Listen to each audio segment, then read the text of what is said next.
Alright, what's going on everybody? My name is Captain Crush. Welcome to my channel. Today I'm going to go over the Thursday night football game. We got the Detroit Lions versus the Green Bay Packers. It's a divisional game, so you know it's going to be brutal, and it's also on a Thursday night. So get ready, buckle in, and get ready to possibly hit the snooze. My hope is we got Jordan Love, we got Goff. Hopefully they put on a show for the Showdown. Absolutely. We got a 1.5 point spread favoring the Lions, who are on the road. It's ridiculous. And a 47.5 point total. I do not bet the spreads, as most of you know. It's not legal in my state, but if I was a betting man, I would take the Green Bay Packers plus 1.5 all day. Take the home underdogs, especially when they have a high octane offense like that. Well, what's the vibe? What's the agenda, Captain Crush? Well, too many of you have no idea what Draftkings Showdown is, so I fully plan on talking about that today, but I'm also obviously going to talk about PrizePicks, the bread and butter. So get ready, buckle up, and let's break this Showdown game down. So as always, I'm going to go over a couple guys that I like. You don't have to agree with it. You're free to do your own thing. My job is to get your brain thinking and possibly get you on the right track. So for starters, we're going to talk about the one and only Amon-Ra St. Brown. 74.5 receiving yards. Everybody's on this, myself included. My only reservation with Amon-Ra St. Brown is the turf toe that he's been dealing with.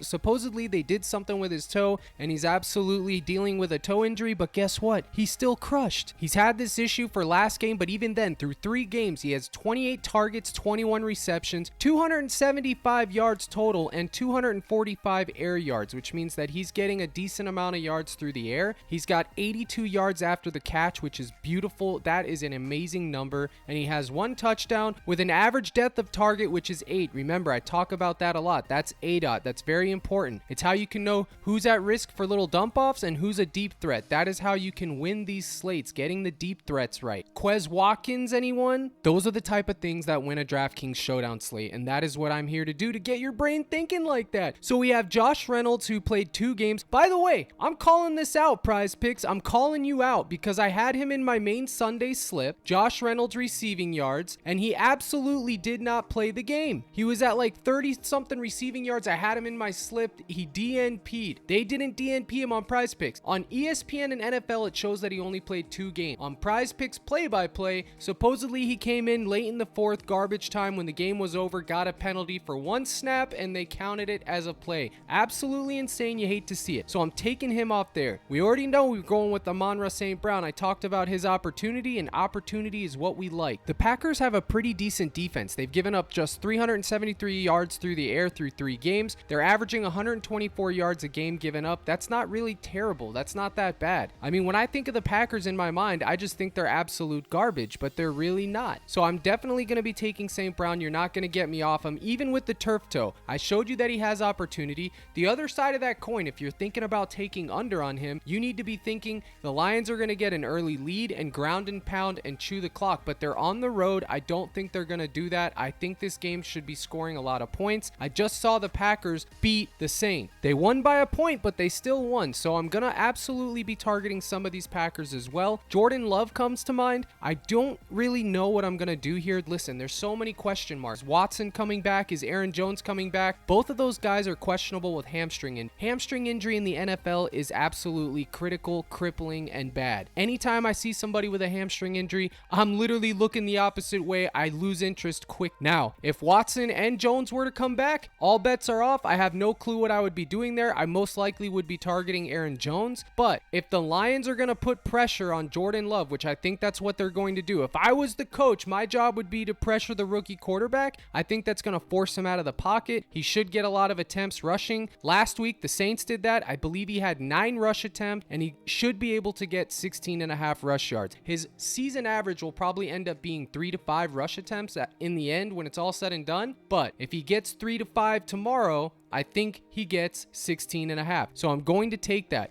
His fantasy score and all that stuff, it's not up here yet. So I'm dealing with a half-baked pie here. PrizePicks didn't want to give me the goods, so I'm dealing with what I got. You got to give me something here, PrizePicks, because just these props ain't it. So now we can talk about tight ends. Mr. Laporta, which they only have his yards prop, which I have here at 43.5, and then Luke Musgrave. So what I'm going to do is I'm going to go over to my projections that I did, which I get using Run the Sims, which we will talk about that in a few minutes. Okay, and here I have all my projections with help of the Run the Sims, and I absolutely have Laporta here getting 5.5 targets, 4 receptions, 12.5 fantasy points, and 38.8 receiving yards. What this is a simulation of this game 10,000 times, and I adjust the projections a little bit over here on the fantasy side based on what I think is going to happen, but I leave the projections based here on what's going to happen during the game alone. So, is it an exact science? Absolutely not. It's just a simulation. It's a projection. It's a model projection. We go over this all the time, guys. There is no absolutes in this. We're dealing with human beings. They're going to do what they're going to do. They're going to sell. They're going to cover. They're going to crush, and they're going to bust. It's just what it is. If you're not able to deal with that reality, get out of the kitchen. It ain't for you. Uninstall, buddy. So, as you can see, I have it highlighted in blue, which means it's going to be a core play. Green means good value. Yellow means dart. Red means I'm not touching. And because it's a showdown, there's not a lot of red. I got the Detroit Lions highlighted, and I got Aaron Jones highlighted, but that's because I don't know what's going to be going on yet.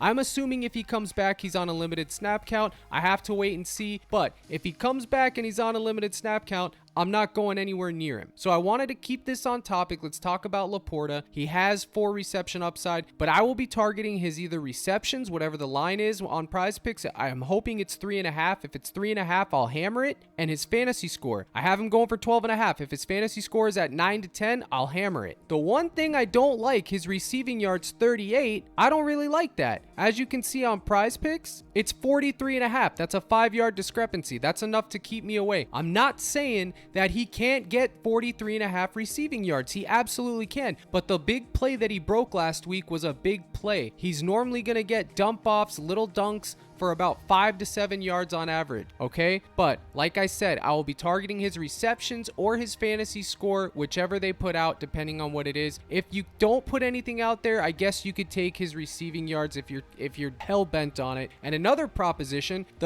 I never take these, and I don't advise you guys to take these, but Sam Laporta and Jamar Gibbs over rush receiving combo touchdown. One of these guys is probably going to get in the box tomorrow, assuming Montgomery doesn't play. If Montgomery doesn't play, I would look at this. If Montgomery plays, I would probably stay away. As good as Jamar Gibbs is, and I'm telling you right now, if they finally figure out how to run Gibbs off stretch on the right or left side, he can get out there and he's going to crush. I do it all the time in Madden, and what do I know about Madden? I'm not a good Madden player. But Montgomery is the guy that they will use to get 1 to 2 yards in between the tackle runner. That's why he's there. That's why they picked him up. The question is he healthy? We don't know. We just don't know. So we're going to have to wait and see. That's why I don't even think Gibbs is on the board other than this. So this would be the only proposition I target if Montgomery's out, and we also have to wait and see what they put on there for Laporta. So right now, the core we have is Amon-Ra St. Brown. We know we're going to target Laporta. We know we're targeting Jordan Love's rushing yards. So then we want to get some correlation with Jordan Love. All right. Now, I want to take a moment to talk about the kickers. The kickers have been printing people money so far on PrizePicks and other books. For whatever reason, it's been a lot of field goals, a lot of fantasy points, a lot of kicking points. You name it, they're covering. Some kickers are way better than others, obviously. Riley Patterson, I don't know much about him. I'm not going to sit here and pretend that I do, but 6.5 kicking points, that's 2 field goals and an extra point. Do I think he can get it done? Absolutely. He's in play. Here's the thing. It's a 47.5 point total, which is historically a lot for a Thursday game, in my opinion. I don't believe it's going to be that high scoring. I mean, I'm not sure what I believe, to be honest with you, full disclosure. I don't know if it's going to be high scoring or not. I think it should be, but I think that because it's Thursday night, it may turn into some defensive nonsense that nobody likes. Could be a snooze, like I said in the beginning, and that would open the door for the kickers to come in, get their points, and get things done. So if you wanted to take 6.5, I think I have him going for 7, but that's just a caveat there that I put. I want to talk about the Luke Musgrave. I said I wanted to talk about tight ends. The Detroit Lions have given up 263 yards to opposing tight ends and 25 reception. Did you hear what I said? 263 yards. That's absolutely crazy, okay? So a guy like Luke Musgrave, absolutely in play. 36.5 receiving yards, I will take a shot there. Again, I don't know what's happening with Watson. If he comes back, maybe I change my tune a little bit, but I'm still going to target him just because the tight ends have been getting all the usage and eating good against these Lions in the 3 games that I've seen. As you can see here in my projections, I have him going for 41 receiving yards, which is a 3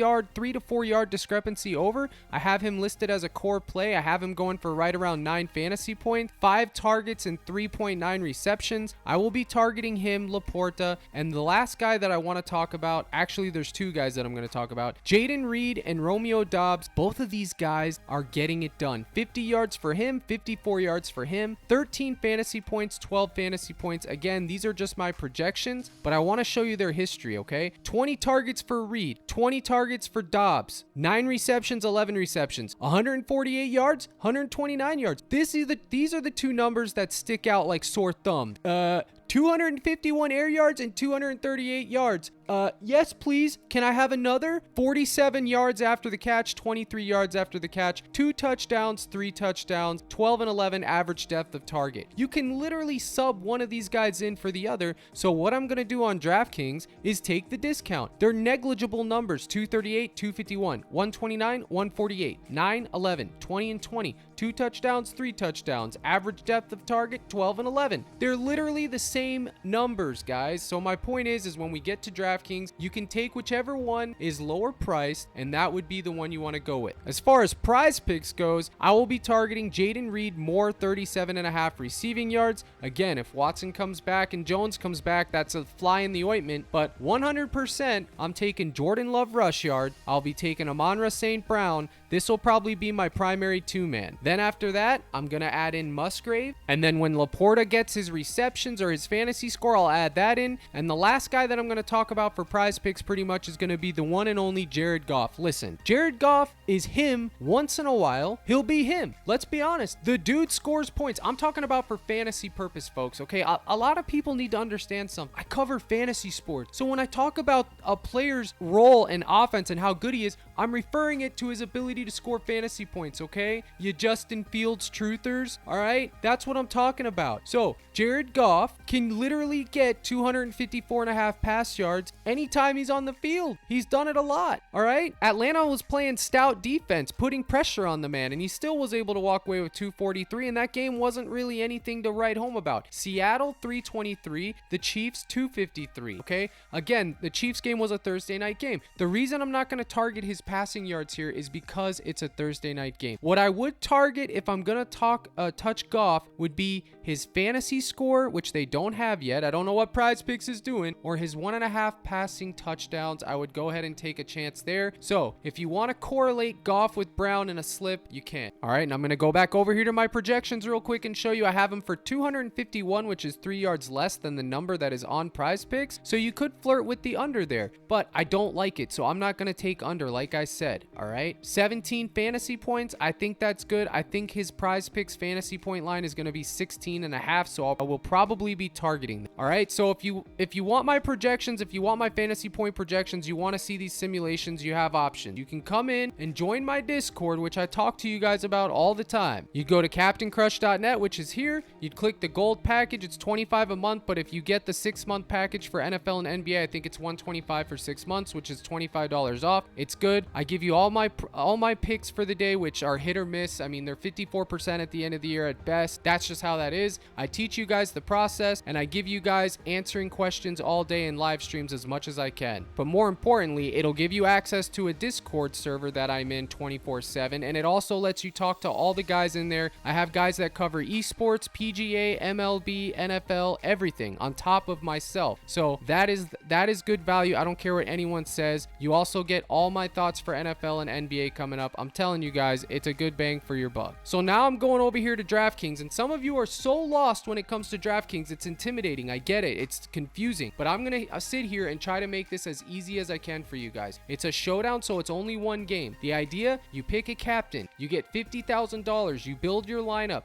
Captain costs 1.5 times everybody else because they score 1.5 times everybody else. Now, most of you are clicking off at this point because you got the attention span of a squirrel. But my point is, stick around because I had a guy in the Discord who never used Draftkings, right? He took $4 US, and turned it into $4,500 Sunday, coming in second, and he had a sweat for first, which was $7,500. All right, you can't do that on PrizePicks. So I'm telling you, take the time, learn the craft, study, and learn how to crush. That's what I'm here to help you guys do, man. If you want to make long-term money with your hobby, you got to get better at it. And DraftKings is the way to do that. You're not going to win every day on DraftKings either, but you have a chance to win life-changing, situation-changing money every single time you play, whether it's NFL, NBA. So it's one game. You're going to compete against all these other players. So that means that you want to be unique. You want to take a captain that's going to score the highest amount of points. So we have somebody here like St. Brown, okay? And if we were to put him here in the captain spot, he's eating up $17,400 of our salary, which leaves us with $6,500 for every other spot, okay? So use the analysis I gave you guys with St. Brown before on the PrizePicks side and compare it to here, all right? Everybody gets boggled down with projections and simulations and everything, but at the end of the day, this is a skill side of it too, which is just outthinking the other guy you're going to be playing with. The other guy is called the field. So if you're going to do something like take St. Brown, you would want to pair him with Goff. I don't care. That's just what you would want to do. That is optimal. I'm telling you guys. If St. Brown goes off for 2 touchdowns and 150 yards, Jared Goff's probably going to go off. And you want to have that correlation. So at a minimum, I would take Goff with Brown and then probably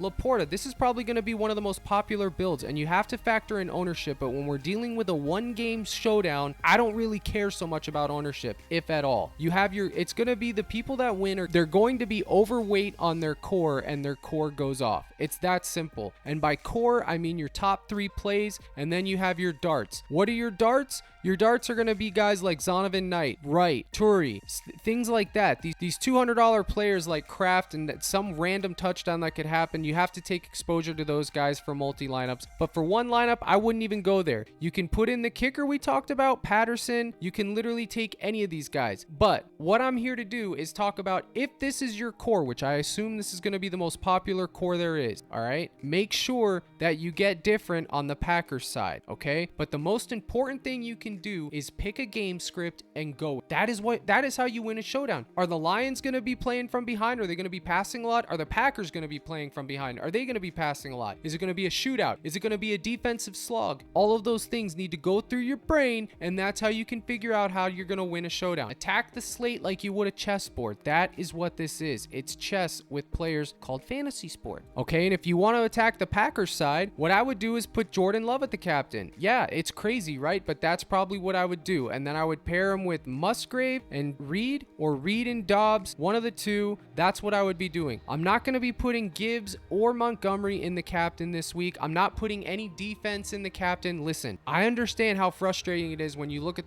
the top and you see the guy in first place played the defense. It never really worked. It probably works 3 to 4 times out of all the season that we have with Showdown, maybe. I don't know. I just pulled that number out of thin air. I did what you guys do with the last 5. But the point is, it doesn't really work often enough for how much it's getting played, how many times people are using those things at captain. Kickers at captain's fine. A defense at captain, that's just a hard sell, a hard pass. I don't do it. I've done it maybe once or twice, and I'm telling you right now, I play every showdown, and I've yet to win one with defense at captain. It just never works out for me, okay? If you're gonna beat me with using defense at captain, so be it. I'm not saying don't play defenses at all, but playing it at the captain, you're gonna need, like, at a minimum a pick 6. And I come from the school of thought being overexposed to your captain, which means if you play 20 lineup, if I play 20 lineups, I'd say I'm having 10 with one captain and 10 with another captain, and that's what I'm gonna do. And sometimes it's 20 of 20 with the same captain. And if I get my captain right, guess what? Every contest I played is now live. Every lineup is now live first place. If I get the captain wrong, I move on to the next showdown slate. I lost. I'm fine with that. Why? Because I use bankroll management, buddy. So anyways, this would be a combination you can have for the Packers, Love at captain, Dobbs, and then Musgrave, or you could do substitute. Remember what I said, Dobbs and Reed, they're interchangeable. If you look at the numbers, and you're getting a discount here with Reed, he's $5,600, and Dobbs, how much is he? $8,800. I showed you guys the numbers. Let's go back. 50 receiving yards, 54 receiving yards. These are my projections. 13 fantasy points, 12 fantasy points. These are my projections. Now let's look at the history. 20 targets, 9 receptions, 11, 148. They're literally the same, and you're getting a $3,000 discount going with Reed, okay? I'm not sure what ownership's going to be on Reed or Dobbs, but I'm telling you right now, that $3K difference is the difference between you playing St. Brown at captain and being able to get in 2 Packers, or having to play a $200 crapper that you don't want to deal with. Remember, the object of the game here is to win first place, come up with a creative lineup that no one else has, but you're probably going to end up chopping first place if you do win because there's only so many combinations. So the last thing that I'm going to go over here is the optimal results, which again, this is Run the Sims. If you want to do this, you can get it at runthesims.com. Use promo code CRUSH. You'll get 20% off, I think, or something like that. Check it out and let them know Captain sent you, buddy. That applies for everything. Underdog, Parlay, Play, Outlier Bet, all those. It's promo code CRUSH. If you do use it on Underdog and those sites, let me know, and I will give you a free 30 days of my Discord. It works for DG Fantasy and Odds Jam as well. All right, so what do I mean when I say optimal? It means that's the best case scenario. That means that's the top lineup. So a guy like Jahmyr Gibbs, he's coming up showing in the optimal, but this doesn't show the fact that Montgomery may be cleared to play and he may come back, and now they're splitting the backfield again. Jordan Love's showing up number 2, followed by Goff and Amon-Ra St. Brown. AJ Dillon. I want to talk about AJ Dillon for a second. The last couple weeks, he's had all the opportunity, all the usage, and he hasn't done anything with it, man. I'm done with AJ Dillon. The AJ Dillon experiment for me is over, okay? So get me off AJ Dillon. I don't want to talk about AJ Dillon. He's showing up here in the optimal, but again, it's not calculating in Aaron Jones. As you can see, Jaden Reed and Dobbs. Reed's outperforming Dobbs here, and then Laporta and Musgrave, and then Josh Reynolds, Craig Reynolds, and so forth. You can see here, again, if you're interested in this, this is something that I use as a baseline tool so I can see what everyone else is going to be doing, because everyone else that plays DraftKings at a high level is going to be using a tool like this, and it helps me know what I need to do to beat them. All right, so I covered everything I wanted to cover. I know it's kind of different from my audience. I'm going to start covering more DraftKings content. I have to, because I take DraftKings seriously as you can, and I need my audience to get on that page. I'll always cover PrizePicks for you guys, but when it comes to NFL, it's all about DraftKings. When NBA comes around, it'll be the daily NBA PrizePicks videos for you guys. You know I'm coming back. The king of NBA returns, and I believe it's 27 days, so buckle in and get ready because it's coming. The rest of you, I appreciate you guys checking out my channel and the loyal faithful YouTube. As I always say, you guys keep me going. All I need is one person that wins from something I said, and it's worth it for me to keep going. I appreciate you guys. Good luck tonight in your contest and tomorrow, and hopefully let's crush.